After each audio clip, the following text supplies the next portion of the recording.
Heroines of the Crusade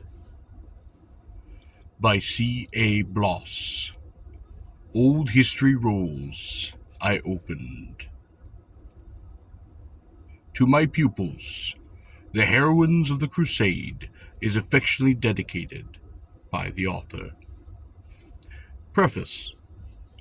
To those whom it has been my privilege and pleasure to lead through the devious and darkened paths of the past, to all who cordially receive the doctrine that actions and not faint desires for excellence form the character, I address a few words by way of explanation and preface. Jerusalem, the capital, whether glorious in the beauty of her first temple and the excellent wisdom of her philosopher king, or veiled in the darkness of that fatal eclipse, in which the solemn scenes of Calvary consummated her glory and shame, has occupied a position in the great drama of human events, more interesting and important than any other city upon the globe. But Jerusalem, in the gloom of that moral night, which gathered over the nations after the fall of the Western Empire of the Romans, exerted a greater influence upon the minds of men than at any former period. The insulting Moslem felt a degree of veneration for the splendid ruins over which he walked with all a conqueror's pride. The African anchorite left his solitary hermitage to weep upon Mount Olivet. The European adventurer wreathed his staff with the branching palm from her holy hills. The despairing Jew sat in sackcloth at her fallen gates, and even the mingled barbarians of the East united with the Christian to revere the spot where art achieved its proudest monument, and poetry found the theme of its sublimest song. This natural reverence, exalted into piety by the decrees of the Church, resulted necessarily in the practice of pilgrimage. Anxious, restless guilt fled from the scene of its enormities to the sweet valleys where the Savior whispered peace to his disciples. Poetry sought inspiring visions upon the Mount of Transfiguration. Penitence lingered in the Garden of Passion, and remorse expiated its crimes in weary vigils at the Holy Sepulchre. At the dawn of the 11th century, one sublime idea pervaded Christendom. The 1,000 years of the apocalypse were supposed to be accomplished, and a general belief prevailed that upon the Mount of Olives, whence the Son of God ascended in his chariot of cloud to heaven, he would reappear in all the pomp from his second advent. From every quarter of the Latin world, the affrighted Christians, deserting their homes and kindred, crowded to the Holy Land. Terror quickened devotion. Curiosity stimulated enthusiasm. But insult and outrage awaited the pilgrims in Palestine, and in Jerusalem itself they encountered the scoffing taunts of idolatry and infidelity. To free those holy courts from the polluting tread of the sandaled Paynim, to prepare a pure resting place for the Son of Man, superstition roused the martial spirit of the age, and enlisted chivalry under the banners of the cross. Thus began the Crusades, those romantic expeditions which, combining religious fervor with military ardor, united the various nations of Europe from the shores of the Baltic to the Straits of Gibraltar, and from the banks of the Danube to the Bay of Biscay, in one common cause, and poured the mingled tide of fanatics, warriors, and adventurers upon the plains of Asia. For nearly 2 centuries, the mightiest efforts and best blood of Christendom were wasted upon a useless struggle, and it is computed that not less than 6 millions of people devoted their lives and fortunes to this desperate undertaking. But though the Crusades are so important to the historian as involving the politics of all nations, to the philosophers fraught with consequences affecting the happiness of succeeding generations, and to the scholars commencing the era when genius, brooding over the ruins of the past, rose phoenix-like from the ashes of Arabian splendor, and soaring in the clearer light of Christianity, scattered from her wing the dew of refinement upon the barbarians of the north.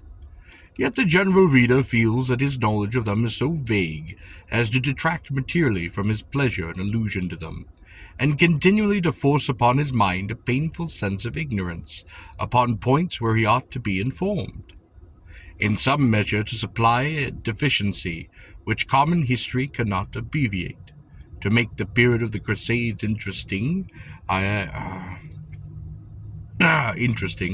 by giving to it the tangible thread of authentic narrative. These biographies of the heroines who inspired the troubadour, animate the warrior, or in person took the cross, have, with much care and labor, been selected and compiled. The era opens about the time of the Conquest, when William I, unquestionably the greatest ruler of his time, returns in triumph to Normandy, no two writers agreeing as to the age of his children.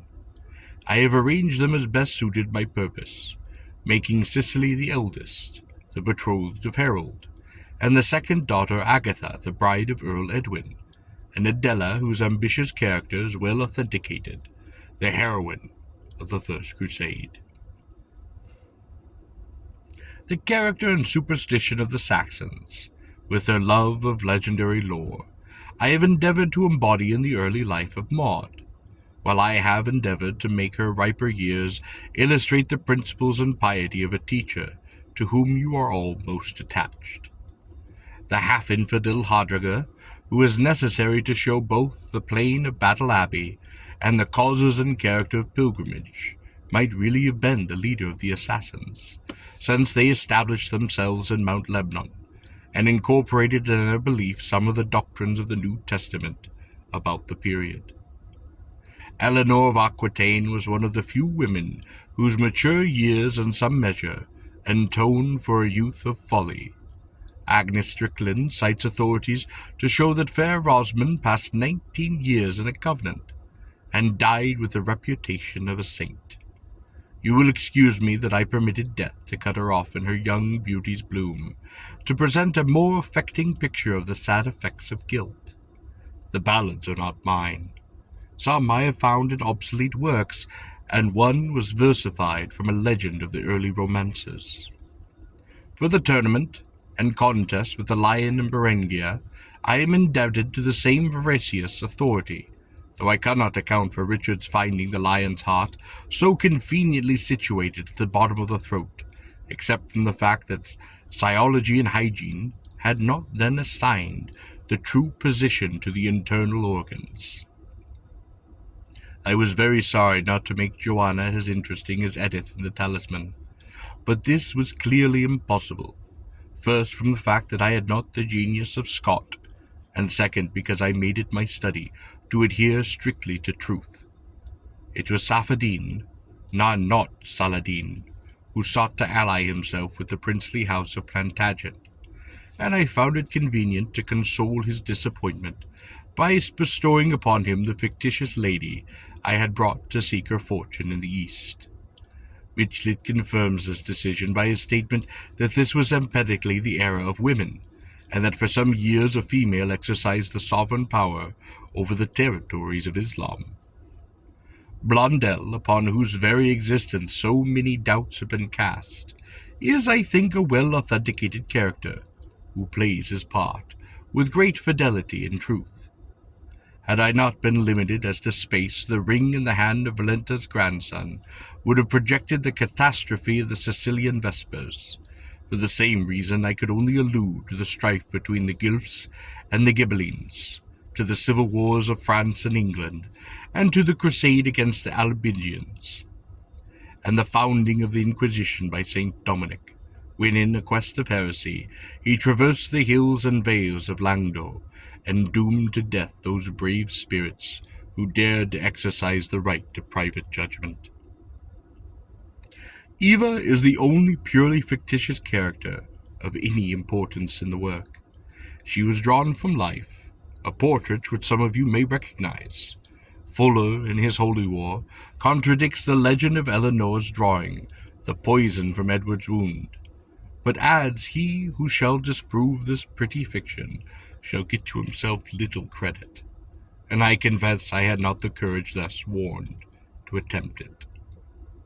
I would have gratefully acknowledged my obligations to the gentlemen of the Rochester University, through whose politeness I have been permitted to console several works of early English authors, not republished in this country, from which I have made liberal extractions, both of facts and language. In conclusion, I can only say I have endeavored to set before you a true history and a series of entertaining stories. In the former I am confident I have succeeded both as regards events and chronology. Of the latter I am somewhat doubtful, but if my heroines have the effect to awaken curiosity and to induce research, I shall feel that they have their reward. Clover Street, November 30th, 1852.